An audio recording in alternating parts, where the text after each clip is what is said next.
Shalom Bapak Ibu, Saudara yang dikasihi oleh Tuhan. Apa yang menjadi tema kita di Abalov Bali tahun 2025 ini? Bergerak dan berdampak.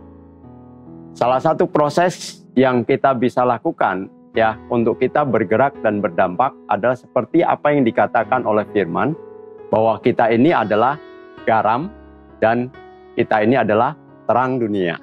Oleh sebab itu, hari ini kita harus menyadari ya posisi kita sebagai garam dunia, posisi kita sebagai terang dunia.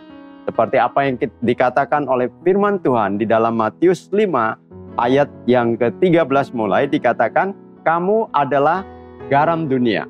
Jika garam itu menjadi tawar, dengan apakah ia diasinkan? Tidak ada lagi gunanya selain dibuang dan diinjak orang. Ayat yang ke-14, kamu adalah terang dunia.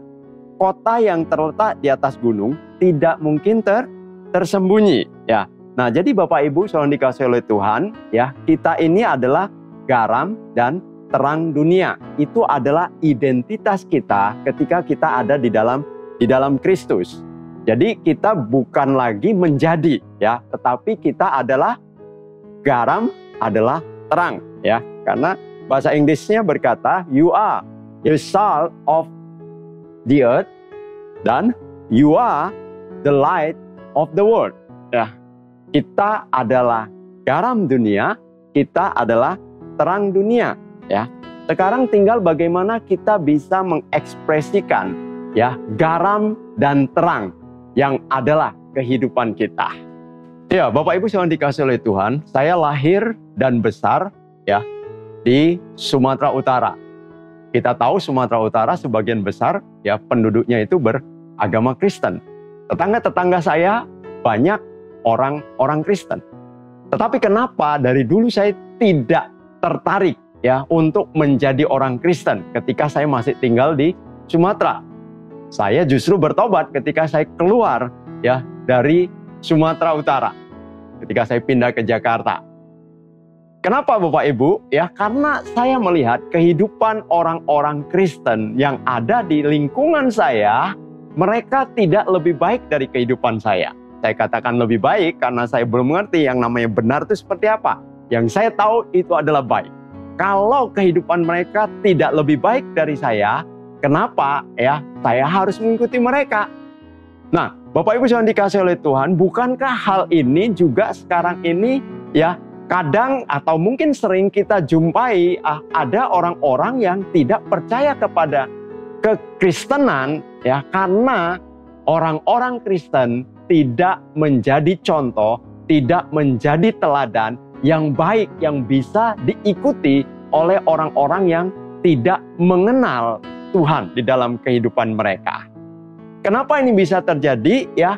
Karena mungkin orang-orang Kristen banyak yang tidak menyadari atau tidak mengerti ya bahwa mereka adalah garam dan mereka adalah terang. Ya, sifat garam itu seperti apa sih Bapak Ibu Saudara yang dikasihi oleh Tuhan? Ya, garam itu ya kalau dicampurkan dengan sesuatu dia pasti akan meresap. Meresap itu artinya apa? Merasuki berlahan-lahan sedikit demi sedikit namun pasti. Ketika kita buat telur asin, ya telur padahal ada kulitnya toh, ya dan kita tahu rasa telur itu kalau isinya ya sebelum dicampur bumbu itu pasti tawar. Tapi ketika dia dibungkus dengan garam, saya tidak tahu mungkin sekitar setengah bulan atau 1 bulan, ya telur itu akan menjadi asin karena garam merasuki secara berlahan-lahan. Kekristenan kita harus bisa penetrasi, harus bisa meresap ke dalam kehidupan orang-orang yang tidak mengenal Tuhan supaya ya mereka dipengaruhi oleh nilai-nilai kerajaan Allah yang ada dalam diri kita. Garam itu ya seringkali disebut juga sebagai penyedap, walaupun di firman Tuhan cuma 1 kali ya disebut sebagai penyedap, yaitu di dalam Ayub 6 ayat yang ke-6. Ya, penyebab itu artinya apa? Memberikan sensasi atau rasa yang berbeda dari apa yang diberikan oleh dunia ini. Yaitu apa? Ya, nilai-nilai dan budaya kerajaan Allah. di dalamnya. Kalau dunia mengajarkan atau dunia dipengaruhi dengan sifat benci kepada orang menyakiti, tapi yang namanya nilai budaya kerajaan Allah adalah kasih, sekalipun engkau disakiti. Ya, kalau dunia mengajar tentang dendam, ya, tapi di dalam kerajaan Allah diajarkan tentang apa? Mengampuni. Ya, kalau dunia cenderung memiliki hidup yang egois, ya, tetapi di dalam kerajaan Allah adalah berkorban. Ya, jadi Bapak Ibu yang dikasihi oleh Tuhan, kalau kehidupan kita ya benar-benar menunjukkan terang dan garam itu, maka kita bisa mengcounter ya proses-proses ya yang sedang ada di tengah-tengah dunia ini. Ya, tadi ini berbicara tentang garam aja dulu ya. Pengawet. Salah satu fungsi garam itu adalah pengawet. Pengawet itu apa artinya? Bisa menghentikan proses pembusukan. Dunia ini sedang berjalan kepada proses pembusukan. Ya, karena semakin firman Allah berkata, ya di hari terakhir ini kehidupan orang-orang itu akan semakin jahat. Artinya apa? Sedang menuju pada proses pembusukan, kerusakan. Tetapi ketika garam itu hadir, ya, maka garam ini harus bisa mengcounter. Ya, dengan apa, saudara? Kalau kita berkata kita garam ini, maka Injil itu bisa mengcounter proses pembusukan yang ada di tengah-tengah dunia ini. Dan yang pasti, garam itu murah dan mudah diperoleh. Jadi kalau kita menyebut diri kita orang Kristen, orang percaya, ya kita harus mudah dijangkau oleh orang-orang yang belum percaya. Artinya apa? Tidak ada gap, tidak ada pembatas ya di tengah-tengah kehidupan kita. Orang bisa dengan nyaman ya berjumpa dengan kita, bergaul dengan kita, dan kita bisa penetrasi di dalam kehidupan mereka. Nah, kalau kita berbicara tentang terang, terang itu fungsinya apa? Ya, yang pasti ketika firman Allah berkata ya di dalam Matius pasal yang ke-5 ayat yang ke-14 tadi dikatakan, kamu adalah terang dunia. Kota yang terletak di atas gunung tidak mungkin tersembunyi. Ya, bisa dilihat terang benderang. Ya, Bapak Ibu kalau pergi ke satu daerah tertentu yang memiliki perbukitan, ya kalau di sana tempatnya ramai, dari jauh itu sudah kelihatan kalau itu terang. Ya, jadi kalau hidup kita adalah terangnya Kristus, ya itu bisa dilihat oleh semua orang. Terang ketika taruh di dalam gelap, sekalipun hanya sebatang korek, ya itu akan menerangi sekitarnya. Kemudian terang itu harus bisa menjadi pemandu, ya. Pemandu artinya apa? Harus menjadi panutan, menjadi contoh, menjadi teladan, ya, yang memiliki apa? Kekuatan moral dan keberanian untuk memegang prinsip-prinsip kebenaran. Tadi saya katakan, kenapa saya tidak tertarik ya dengan kekristenan ketika masa kecil dan remaja saya? Ya karena saya tidak melihat ya ada hal-hal prinsip-prinsip kebenaran ya yang dihidupi atau dipegang ya oleh orang-orang yang menyebut dirinya Kristen. Karena apa? Ya, mereka tidak berani berkata bahwa dosa adalah dosa. Ya, artinya apa? Mereka tetap hidup di dalam dosa. Ya, dosa is dosa ya. Jadi ya tetap aja ya hidup di dalam dosa. Itu berarti tidak menjadi panutan ya, tidak menjadi teladan. Bagaimana kita harus mengikuti sesuatu yang tidak menjadi contoh yang baik dalam hidup kita. Kemudian garam itu adalah apa? Menjadi tanda peringatan. Ya, mercusuar ketika ada dalam satu tempat tertentu, ya dia didirikan, kemudian ditaruh sinar terang ya di atasnya. Tujuannya apa? Memberi peringatan ya akan bahaya ya yang ada di tengah-tengah laut tersebut. Sehingga nahkoda tahu ketika melihat mercusuar, oh itu berarti ada karang di sana. Mereka harus bisa menghindar. Nah kalau kita menyebut diri kita adalah terang dunia ini, ya kita juga harus menjadi tanda peringatan tentang bahaya yang sedang terjadi di tengah-tengah dunia ini. Bahaya apa? Bahaya penggunaan gadget, bahaya pornografi, bahaya ketiadaan Bapa di dalam keluarga, dan bahaya-bahaya lain yang hari-hari sedang muncul ya di tengah-tengah dunia ini.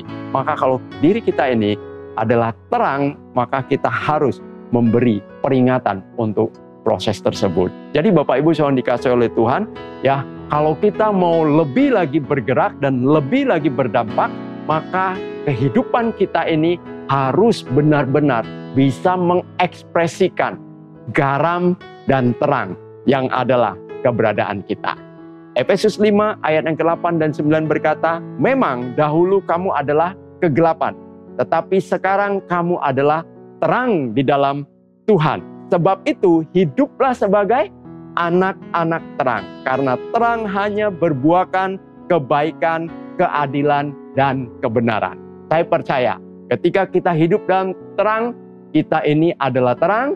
Ya, ketika kita sadar bahwa kita ini adalah garam, maka yang namanya memberikan dampak itu bukanlah sesuatu yang mustahil. Terus bergerak dan terus berdampak. Tuhan Yesus memberkati.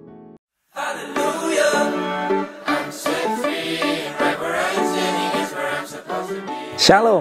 Shalom semuanya, kembali lagi bersama Talia dan Iwan dalam Apa News Update minggu ini. Tema kita tahun ini adalah bergerak dan berdampak.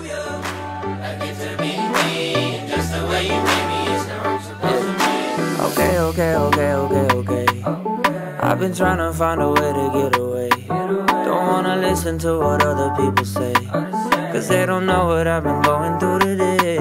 Right in the madness, you see my sadness. Take all my pain and exchange it for gladness. It'd be so tragic, those who don't have it. Your love is everything I'll ever. Berikut beberapa informasi dalam sepekan.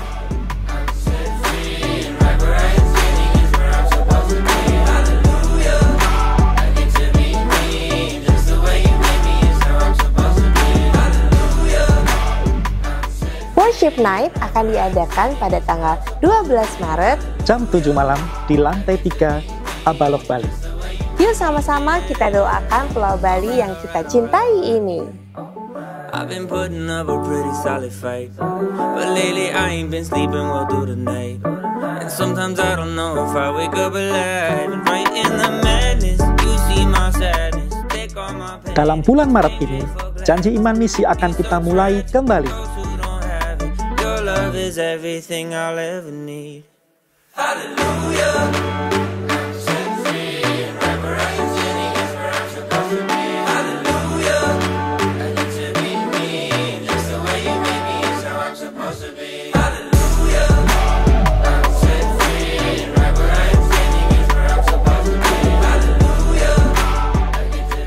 Jemaat dapat memberikan persembahan persepuluhan dan pelayanan ke rekening BCA atas nama Beta Sandi Tenggara dan Petrus Ariana. Dana misi ke rekening BCA atas nama Doni Freddy dan Petrus Ariana. Persembahan misi ke rekening BNI atas nama Gereja Yesus Kristus Tuhan atau melalui QR Code berikut ini. Jemaat juga dapat memberikan persembahan melalui kotak yang telah disediakan. Demikian Apa News Update minggu ini. Kami dengan segenap kru yang bertugas mengucapkan Selamat Hari Minggu, Tuhan Yesus memberkati. Sometimes I don't know if I wake up alive. And right in the madness,